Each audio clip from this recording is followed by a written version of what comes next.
Well, these are two questions, and I tried to answer to you. In Germany, the most widely used platforms are WhatsApp, YouTube, Instagram, and Facebook. TikTok is also very popular, especially among younger people. And WhatsApp is mainly used for private communications and group chats, while YouTube is important for information, entertainment, and tutorials. And otherwise, Instagram and TikTok are particularly relevant for visual content and short videos. Facebook is still widely used, but its audience tends to be older. X is mainly used for political debate, news and public communication. Telegram is used for private groups, new channels and communities. Also, it is also often discussed critically because of misinformation and extremist content. And last, LinkedIn is particularly important for professional networking and business communication. Now to the second part of your question. In Germany, Instagram currently has the widest reach among traditional social networks, followed by Facebook and TikTok. TikTok is gaining the most popularity, especially among younger users. And LinkedIn is also growing in professional communication, while X and Telegram remain important for news, politics, and specific communities. But people mainly choose platforms based on where their contacts are, the type of content offered, ease of use, and trust. And younger users often prefer TikTok and Instagram, while older users are still more active on Facebook.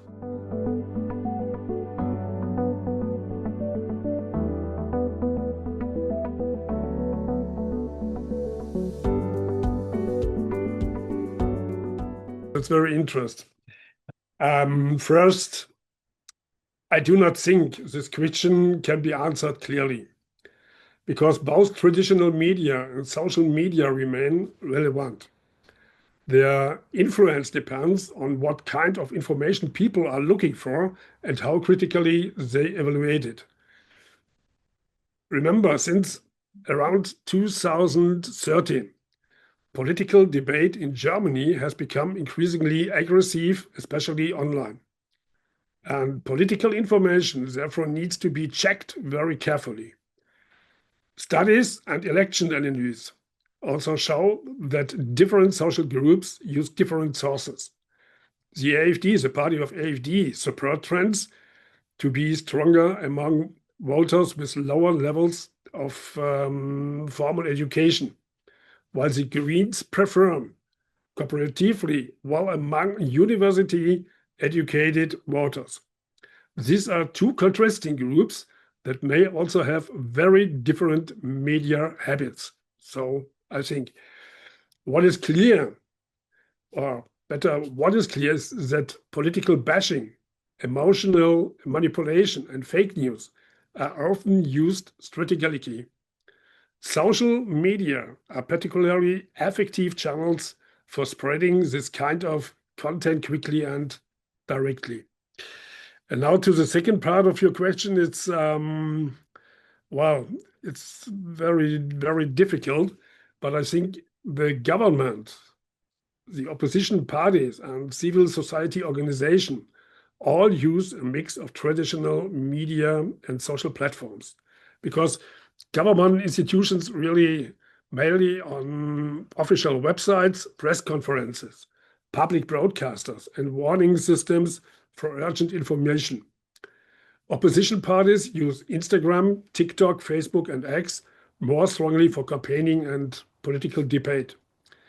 The civil society organizations use Instagram and TikTok for public, Facebook for local group and events, LinkedIn for professional networks, and WhatsApp or Telegram for coordination and mobilization. But during elections and political crises, social media becomes especially important because they allow information to spread quickly and directly. The German government operates about 400 of social media accounts in 2025. Almost 60 million euro were spent through media agencies on government information campaigns, advertising and communication measures. Around 30 million euros of this amount were online advertising costs. At the same time, the government cannot provide a complete figure for the total cost of running its social media accounts because personnel and resources are often used for several communication tasks.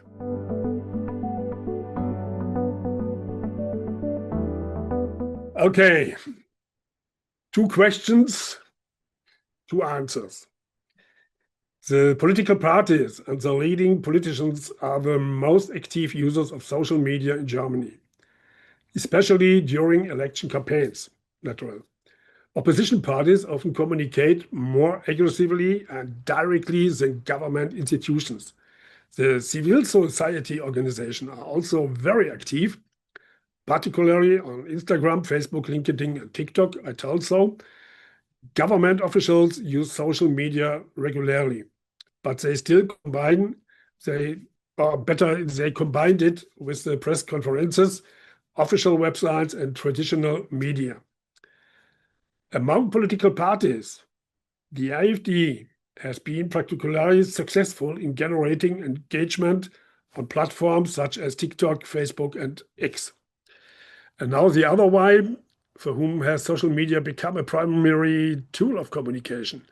Yeah, this is especially important for younger audiences.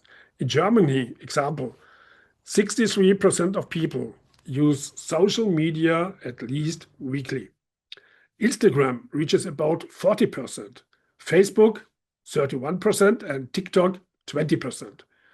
Among people aged 14 to 29, around half use TikTok regularly. And for the government institutions, social media is still one communication channel among several, rather than the only primary channel. A good example is Germany.de, also in Germany, Deutschland.de. It's an official information platform commissioned by the German Foreign Office. It operates 11 social media channels and had around 4,650,000 followers in 2024. Sorry. This shows that government communication is no longer limited to press conferences and traditional media. But however, government communication on social media is a delicate balancing act in Germany. Under Germany's constitutional principles, the government has a duty to inform the public, but it must not use public resources for party political advertising or self-promotion. The boundary between information, public relations, and political communication can therefore become difficult to define. This is also a part of a broader development in Germany. Since the rise of the AfD, particularly after its entry into the German Bundestag in 2017, political communication on social media has changed significantly. The party was highly successful in presenting political messages in simple, emotional, and professionally designed formats. This created a strong pull effect. Political slogans and narratives spread repeatedly, and in some cases, misleading claims and increasingly aggressive language became part of wider public debate. So the government is also trying to adapt to these new communication realities, but simply being present on social media does not automatically mean that communication is successful. One example was a short video featuring then Chancellor Olaf Scholz and his briefcase. It was intended to appeal to younger audiences, but quickly became the subject of widespread ridicule and was subsequently removed. The lesson from all these things is that politicians should not simply try to imitate influencers. Young people also value factual and credible information. The real challenge is to present serious content in a short, modern, and professionally edited format, without trying too hard to appear young.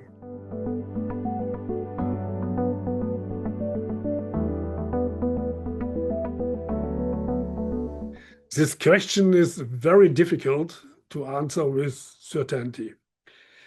We should remember that deception and strategic misinformation are not new. History has always known propaganda, covert influence, and the principle of the, the Greek Trojan horse.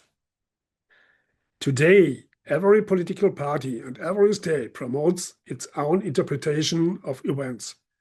This makes it increasingly difficult to distinguish facts, political narratives, and deliberate falsehoods. German authorities report, or the German authorities report, foreign influence operation, cyber attacks, and disinformation campaigns.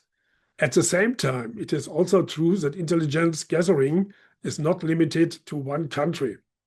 The surveillance of Chancellor Angela Merkel's phone by the United States is a well-known example in Germany. Germany has attributed several recent cyber and influence operations to Russian actors. The Russian government rejects many such accusations. In December 2025, the Russian ambassador was summoned after Germany linked Russia to a cyber attack on Germany air traffic control and to an influence campaign surrounding the federal election. Migration and the war in Ukraine are among the most emotionally charged topics in Germany. They are therefore frequently used for fake news, political bashing, and attempts to deepen existing divisions. In my view, many details will only become fully clear in the coming years. But for the moment, the priority should be to prevent further escalation, reduce hostility, and return to serious diplomacy.